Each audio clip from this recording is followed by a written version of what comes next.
The drummer at this point, it's like he's throwing a dartboard and choosing the timing. I don't know what it could be, 7/13 or something. He is all over the shop, but in a good, it's deliberate. Don't get me wrong. Um, it's just really, I was just the amount of times I think actually I said that fucking drummer because it was unbelievable, and you He could almost is. just listen to the drummer.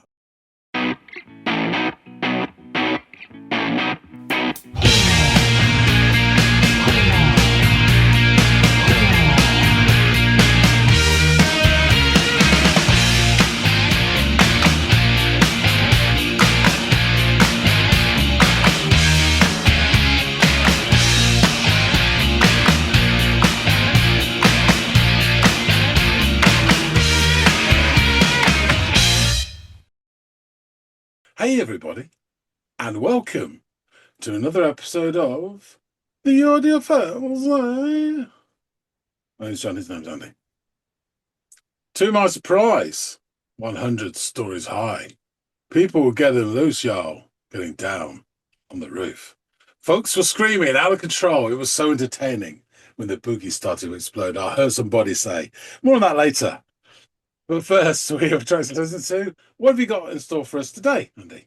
Well, strap yourself in, John. We are going to be revisiting uh the band Tool, and we're going to be checking out. I'm going to have you check out sort of these sister tracks that are meant to go hand in hand.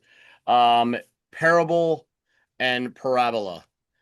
They go right back to back on the album. So please, this is a nice version of them, sort of like combined, so you don't have to use two links or anything like that. But go off, give this thing a go, and let me know what your thoughts are. Okay, well done.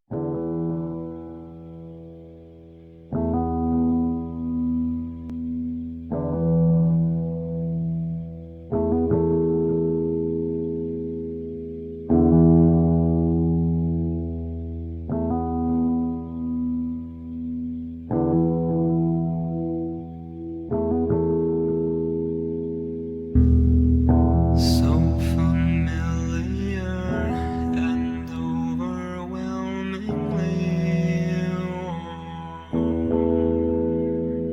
This one, this warm I hold now.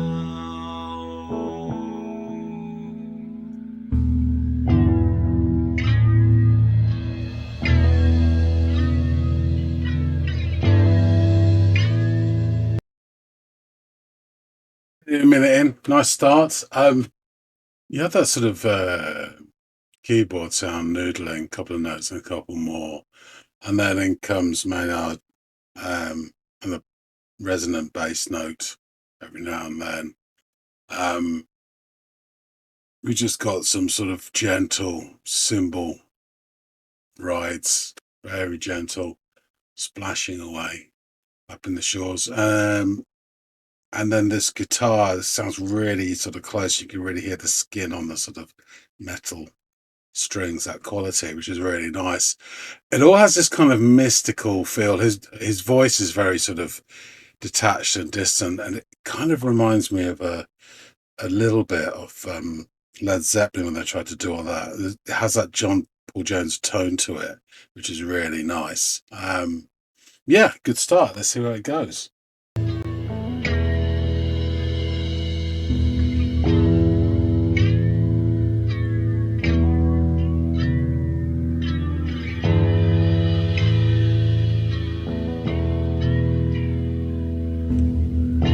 Embracing you, this reality here. This one,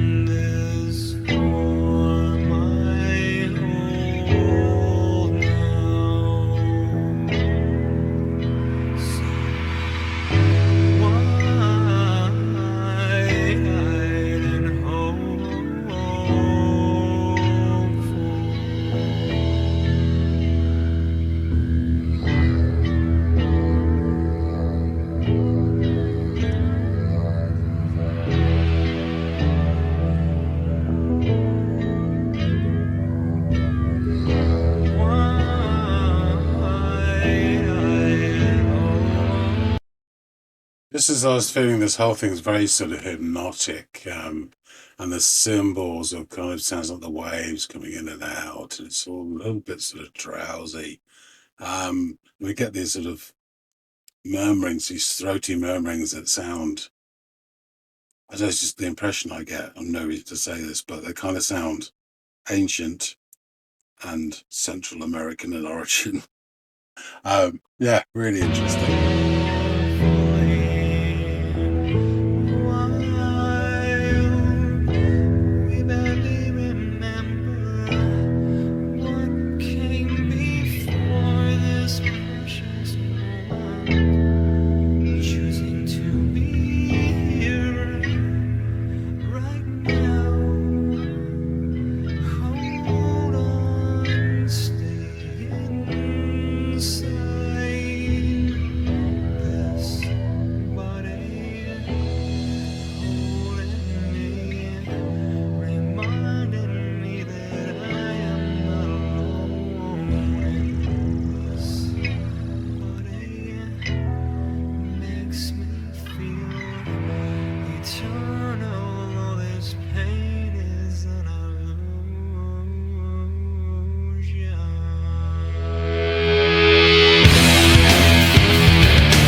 Yeah, that's interesting. So it broke into this second part of the song, totally different. That sort of guitar sound and riffage is straight out of the 70s, a lovely tone to it. And then it sort of parted for his voice to come back. It was just the drumming, very rhythmic, and then the guitars going back with this the completely different sound. It's that sort of slightly distorted, condensed sound, the guitars, and they're sort of stabbing. Really interesting. I want to hear that. It's around 3 minute mark, I'm sure it was. It broke. Lovely guitar sound. Sorry for rewinding a 9 minute song, but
better stop it there. But it's really interesting from that point where I started before onwards. You keep getting this mixture, blending of two different guitar sounds, almost two eras. Really, you have that 70s guitar tone in those heavy riffs there, and then you have this 90s, noughties, whatever, condensed guitar sound as well. The associate with kind of new metal, etc. And it keeps flicking between the two, and sometimes both at the same time. Really interesting to hear. And also, Maynard's voice changed from last time. You know, he's more expressive. Way before that, I think it was a kind of a chorus that was more traditional, what you would expect, with the big, expansive notes from the guitars and from the vocals as well. Yeah, interesting stuff.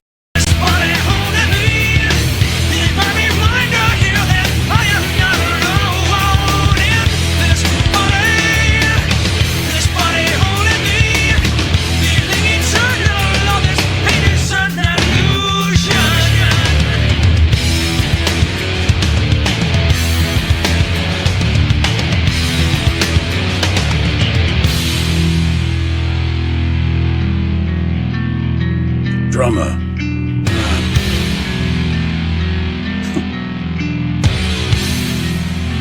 Ports of Doom. Swirling around with this familiar parable, spinning, weaving around each new experience. Recognize this as a whole. What the? This drummer is excellent. I do like him. It's really nice sound, very muscular in parts, very bonzo. And then the hair. Trying to think, what's the timing here? What's the? I have no idea. It sounds very discombobulating. Celebrate this chance to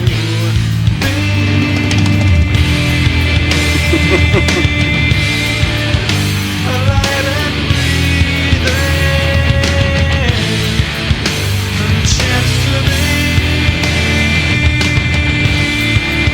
alive and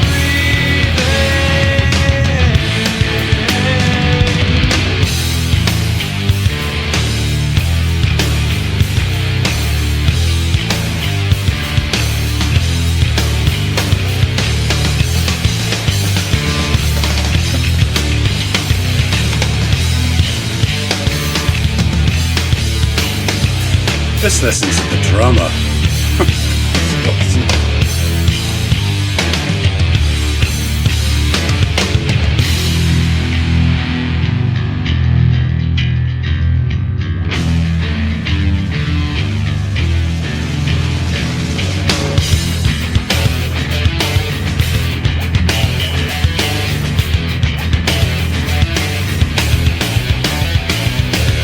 this body holding me reminds me of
Wow. That really sort of got me totally lost in my thoughts there. That sort of slab of distorted noise. The end, I was thinking, what the hell is this? And then it sort of struck me that it was similar in a way to this great big obelisk of noise that you get with squid, boy racers. The same sort of weird effect. And then it just sort of breaks down and you're left with this lovely, pretty guitar at the end, which almost, after all this just gone before, sounds a bit sarcastic. um, so yeah, this is really, that drummer though, it's just amazing. Really, you just listen to that. The guitars and everything else is great. It was a bit disjointed and a bit confused. There's bits in there that definitely sounded to me like they were confused, but perhaps that's what it was going for. There was some sort of overall mystical feel to it, I would think. But I can't say this is, the greatest song I've listened to this year. But it was hugely interesting, and I will definitely go back and listen to it again. Yeah, there's loads in it that was to enjoy though. Yeah, really interesting. So I need to find out more about all this.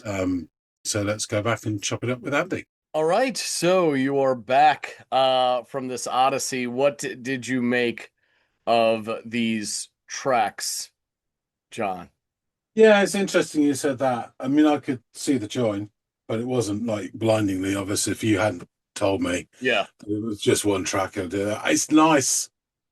I feel like you don't often get that anymore, where the sequencing of tracks has had a lot of thought, and the songs can go into each other really well. exactly. Yeah. It feels like something from the past, really. I may be wrong, but yeah, and it's always quite satisfying when it works really well. So for the first section, the music builds very slowly. So first we have some gentle noodling, I have to say, a la John Paul Jones tone, with this sort of resonant bass coming in, brick by brick, sort of one note, not even per bar, like per 4 bars or something, just dropping down.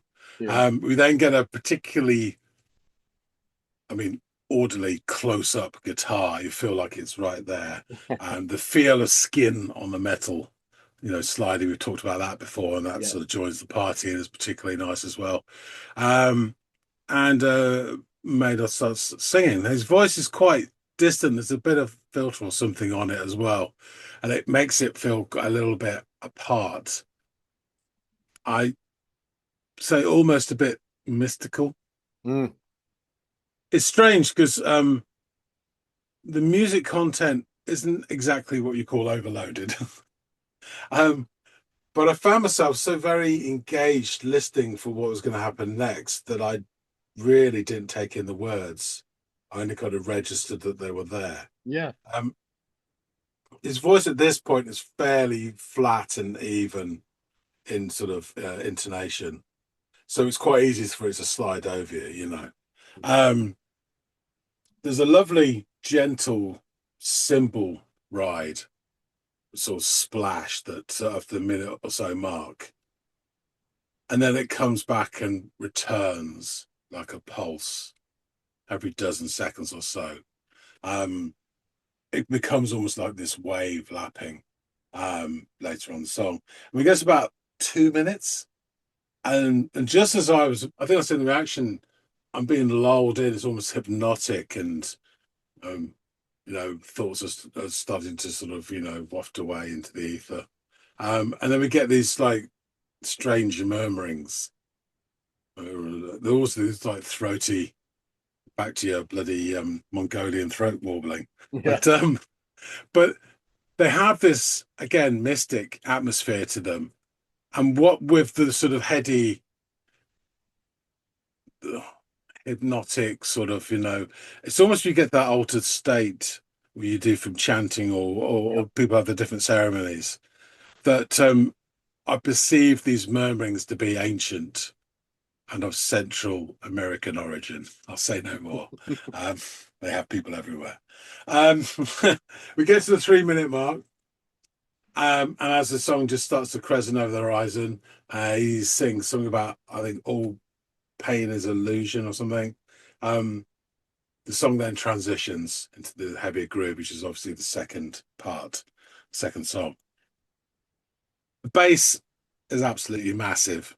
And the guitars hit a riff that was birthed in the 70s. Of that, there is no doubt. Maynard rejoins, and the music becomes very rhythmic. In fact, it drops out almost completely. You just hear the drums hitting this sort of crazy paving pathway. It's not going it's like, it's almost like hopscotch. And the bass grumbles below like an appendix. And then the guitars come back in and they're stabbing a few more times. And this happens quite a bit through this part of the song. So you basically have two very different and distinct tones to the guitars.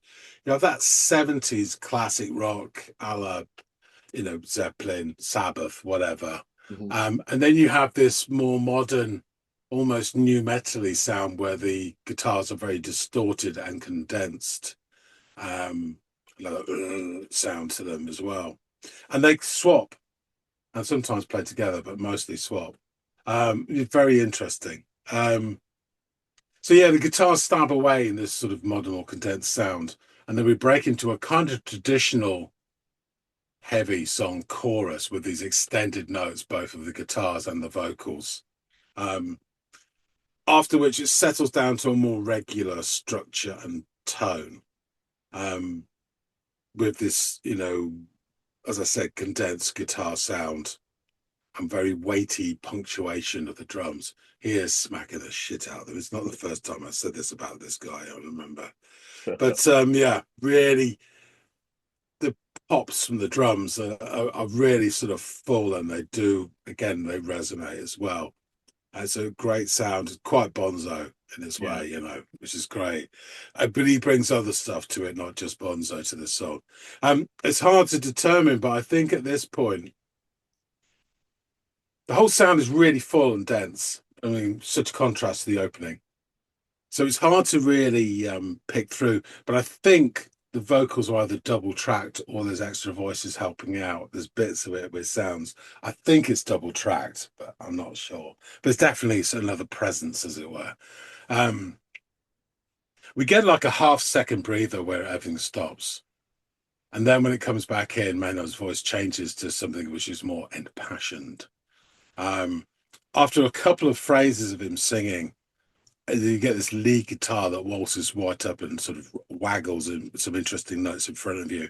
It has a great tone to it where you can almost feel the amperage pulsing through it. It sounds electric. Do you know what I mean? Really. The muscular riffs return, as does some really quite amazing syncopated drumming. And Maynard almost spits out this body and pain is an illusion. Yeah, I don't know if I noted this on my notes, so just bear with me a sec. Sure. Yeah, I mean, the drummer at this point, it's like he's throwing a dartboard and choosing the timing. I know, I don't know what it could be, 7/13 or something. He is all over the shop, but in a good, it's deliberate, don't get me wrong. It's just really, I was just, the amount of times I think actually I said that fucking drummer, because it was unbelievable. And you He could almost is. just listen to the drummer, Yeah. honestly. And you go, oh, by the way, there's some guitars in there and a bit of singing. All very nice. Yeah. Really, really good. So yeah, the song breaks down to this very pretty picked guitar. And then you get these waves of heavy riffage washing over. A bit like the cymbals did in the first song. They come back over and over Yeah. again. And then as Maynard sings, the drummer again picks his own timing. And it really gives a odd, discombobulated feel to this section of the song. I guess something about swirling around, no shit, and Parabol and New Experience. To be honest, it feels very confused and a bit disjointed here, and perhaps that's what they're going for. I don't know.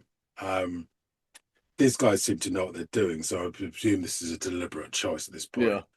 And then the heavy artillery returns in the shape of the massive sounding guitar, and they're back in 4/4 time for a while at least.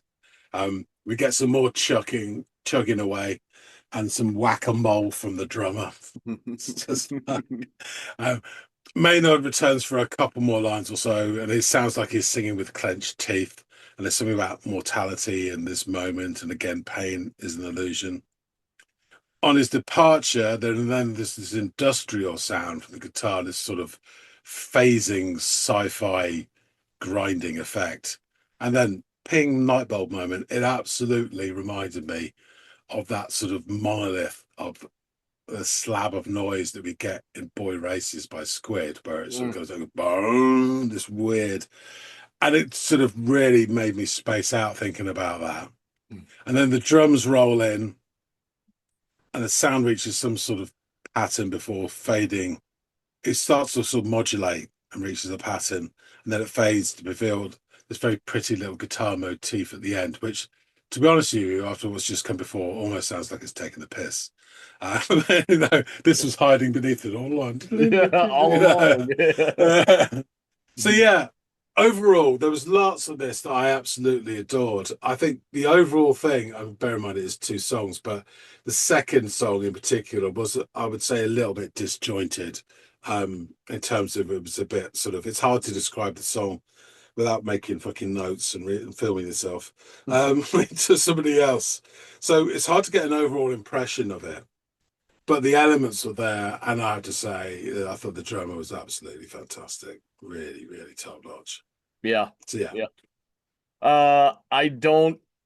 I don't say this with any amount of hyperbole whatsoever at all. I think Danny Carey might be the greatest drummer I've ever heard in my life, and I swear to you, I have all the reverence for the guys that came before him and his contemporaries.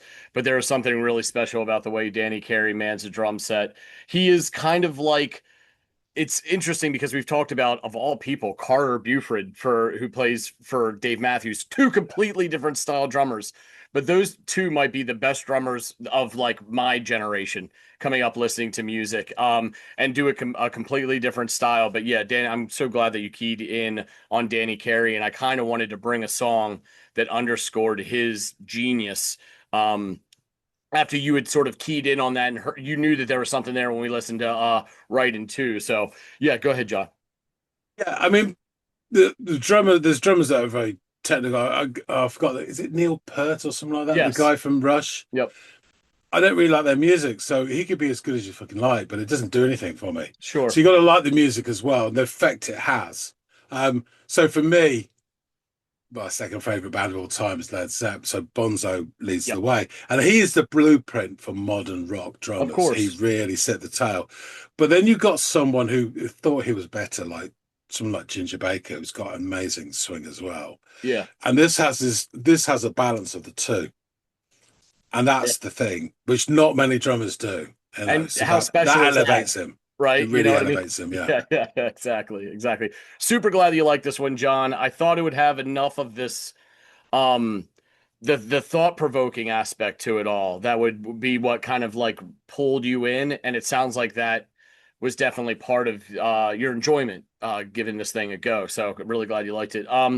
We've obviously already covered Tool once before on the channel, so for more in-depth, holistic conversation on the band, please feel free to check out our episode dedicated to their track Right in Two. I will link it in the description down below. But a quick recap of the band. Tool consists of lead vocalist Maynard James Keenan. We've covered a lot of his other projects on this channel as well. So feel free to check out some of that stuff. Guitarist Adam Jones, another really talented musician. Drummer Danny Carey, and bassist Justin Chancellor. Go ahead, John. Just struck me when you were saying that. Obviously, the guy's name is Maynard James Keenan. I've never heard him referred to as Keenan. It's always Maynard. It's always his first name, isn't it? Yeah. It just struck me. That was all. I thought I'd point it out. Right. Occasionally you'll hear an MJK, but it's always just like Maynard, like Cher or Madonna or something. Yeah, you're absolutely right. But these sister songs, I Had You Listen Today feature as the 6th and 7th tracks on the band's third studio album, Lateralis, which was released in May of 2001, and they've been described as the two most unionized songs in all of Tool's catalog. The album was recorded at Cello Studios in Hollywood and The Hook, Big Empty Space, and The Lodge in North Hollywood between October 2000 and January of 2001. The album debuted at number one on the Billboard 200 chart, selling more than 555,000 copies in the first week of its release. It was certified triple platinum by the RIAA on April 15th of 2021. On February 13th, 2015, the album was certified gold by the BPI. It was also certified double platinum in Australia and Canada. The band won the Grammy Award for Best Metal Performance for the song Schism, which features on this album in 2002. Lateralis was ranked number 123 on the Rock and Roll Hall of Fame's definitive 200 list. The album and the corresponding tours would take Tool a step further toward art rock and progressive rock territory, in contrast to the band's earlier material, which has often been labeled as alternative metal. It has also been described as progressive metal. Rolling Stone wrote in an attempt to summarize the album that drums, bass, and guitars move in jarring cycles of hyper howl and near silent death march. The prolonged running times of most of Lateralis' 13 tracks are misleading. The entire album rolls and stomps with sweet-like purpose. Joshua Klein of the AV Club in turn expressed his opinion that Lateralis, with its 79-minute running time and relatively complex and long songs, topped by the 10.5-minute music video for Parabola, posed a challenge to fans and music programming alike. Drummer Danny Carey said, "The manufacturer would only guarantee us up to 79 minutes. We thought we'd give them 2 seconds of breathing room." Carey aspired to create longer songs like those by artists he grew up listening to. The band had segues to place between songs, but had to cut out a lot during the mastering phase. Odd and interesting steps were taken when crafting the composition of the tracks for this album. For instance, drummer Danny Carey sampled himself breathing through a tube to simulate the chanting of Buddhist monks on Parabol. So that's what you heard. And of course, leave it to the outside the box drummer to come up with that. And he banged piano strings for samples on Reflection, Faib de Oayed, and samples of recording of a 1997 call on the Art Bell's radio program Coast to Coast AM, which is a really interesting, odd late night AM radio show that I found myself listening to late in high school, which always covered weird paranormal and cryptid shit like Bigfoot and aliens and all this odd stuff. So of course Tool would want to put that in some of their shit. Disposition, Reflection, and Triad form a sequence that has been performed in succession live with the occasional help from various tour mates such as Mike Patton, Dave Lombardo, Buzz Osborne, Tricky, and members of Isis, Meshuggah, and King Crimson. The title track, Lateralis, incorporates the Fibonacci sequence, and I think you and I discussed this years ago when I was telling you, trying to slowly wade into the Tool waters with you. The theme of the song describes the desire of humans to explore and expand for more knowledge and a deeper understanding of everything. The lyrics "spiral out" refer to the desire and also to the Fibonacci spiral, which is formed by creating the arranging squares for each number in the sequences 1, 1, 2, 3, 5, 8, in that pattern, and drawing a curve that connects to two corners of each square. This would, allowed to continue onwards, theoretically create a never-ending and infinitely expanding spiral. Related to this, the song's main theme features the successive time signatures of 9/8, 8/8, 7/8, and the number 987 is the 16th integer of the Fibonacci sequence. These guys have a lot of time on their hands and are apparently really good at math. And the prevailing feature in the track Mantra is the slowed down sound of Maynard James Keenan gently squeezing one of his cats. Overall, Lateralis was met with generally favorable reviews by mainstream music critics upon its initial release. At Metacritic, the album received an average score of 75, which indicates general favorable reviews based on 15. Many of their responses mentioned the album's ambition and ability to confound listeners, such as Spin's Ryan Riles' summarization of it as a monolithic puzzle box. Rob Theakston reviewed the album for AllMusic, where he claimed that Lateralis demands close listening from the first piece onward, as it becomes quickly apparent that this is not going to be an album one can listen to and accept at face value. Complex rhythm changes, haunting vocals, and an onslaught of changes in dynamics make this an album other so-called metal groups could learn from.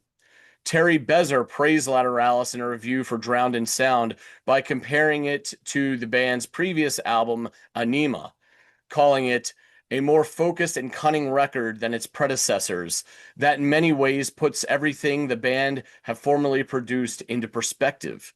David Frick over at Rolling Stone also measured the album up to earlier works from the band's oeuvre.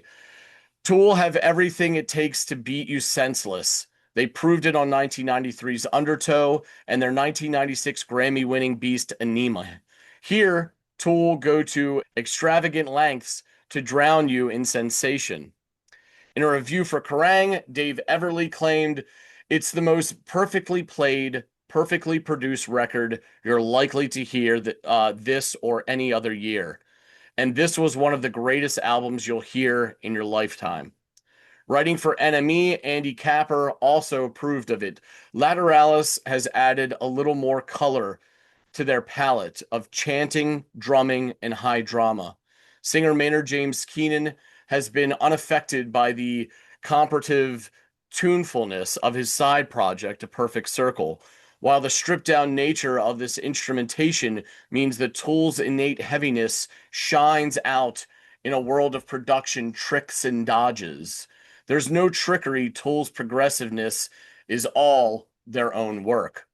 Cludge ranked Lateralis number 2 on their list of the top 10 albums of 2001. Kerrang placed it at number 1 on their 2001 Albums of the Year list. The album continued to gain accolades in the years following its release. In 2016, Loudwire named Lateralis the number 1 hard rock / heavy metal album from the 21st century.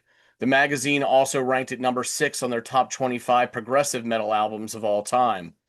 The album was ranked number 32 on Rolling Stone's 50 greatest prog rock albums of all time. Louder Sound placed the album at number 33 on their top 100 prog albums of all time list. And in support of Parabola promo single, a music video was released, clocking in at over 10 minutes because of the inclusion of the song Parabol, a separate track on the album set right before Parabola. Like all of their other videos, it was directed by guitarist Adam Jones, who is also a film guru. Let's jump into these lyrics. The Parabol portion. So familiar and overwhelmingly warm, this one, this form I hold now. Embracing you, this reality here. This one, this form I hold now. So wide-eyed and hopeful, wide-eyed and hopefully wild. We barely remember what came before this precious moment, choosing to be here, right now. Hold on, stay inside, this body, holding me, reminding me that I am not alone. In this body makes me feel eternal. All this pain is an illusion. And then we go into Parabola.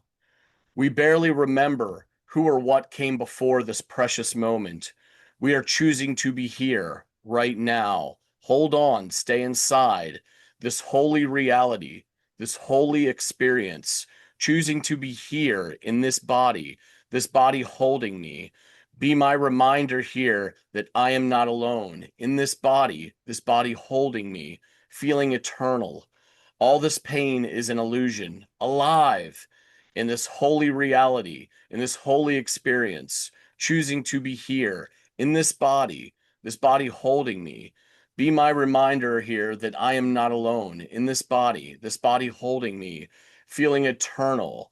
All this pain is an illusion, twirling round with familiar parable, spinning, weaving round each new experience. Recognize this as a holy gift and celebrate this chance to be alive and breathing, a chance to be alive and breathing.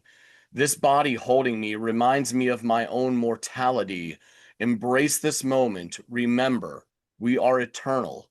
All this pain is an illusion.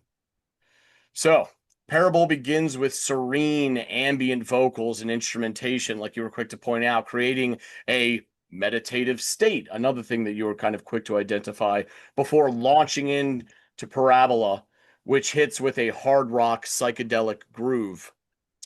Noted for its complex rhythm and driving force, the track is often considered one of the band's most polished and powerful works, with lyrics that reflect on the mindfulness and awareness of our physical reality, whether it's our body or everything that's happening around us.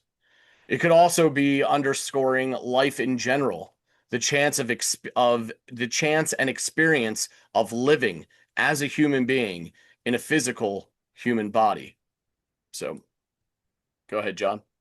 That's really interesting because I just got from you reading it out and me hearing it properly for the first time and still not taking every line in. But I got from the second part of that I also got the feeling of birth, with like entering life, as you say, and this body holding me, etc. Yeah. So and that birth can be literal, but also it's like becoming a thing or an entity, not just the physical act of being born. But that's what I got from that. Yeah, that's interesting. Yeah, and they touch on similar subject matter in other songs too that kind of have that meaning as well. There's one of their lyrics is black and white is all I see in my infancy, red and yellow then came to be, which is the sequence of the colors that the human eye can absorb upon birth, right? So it's really, really interesting stuff. I'm so glad you like this, man. It's just such I mean, rhythmically, this thing is fucking insane, but that's to take nothing away from other aspects of it too. It's just really thought-provoking, interesting stuff. And as you were kind of had identified yourself experiencing this as you were listening to this, it is really easy to just fall into this, and then the next thing you know, this fucking 9 to 10 minute epic is over, and you're like, holy shit, dude, what was that? I have to come out of this psychedelic fog. But yeah, man, I'm really, really glad you like this. I will try to be mindful when I'm selecting perhaps future songs by these guys to bring to you what checked your box with this. I think it's safe to say you probably enjoyed this a little bit more, or maybe a great deal more than you did right into the other track we did by them. Yeah, interesting stuff. Okay.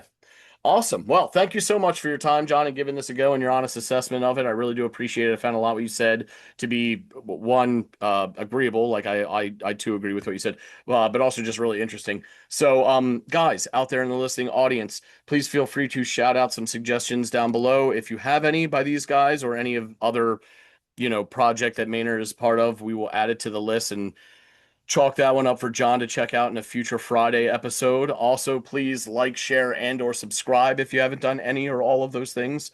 We really do appreciate you guys. And hopefully John and I will catch all y'all in growing numbers on the next installment of the Audiophiles. We'll see you later, guys.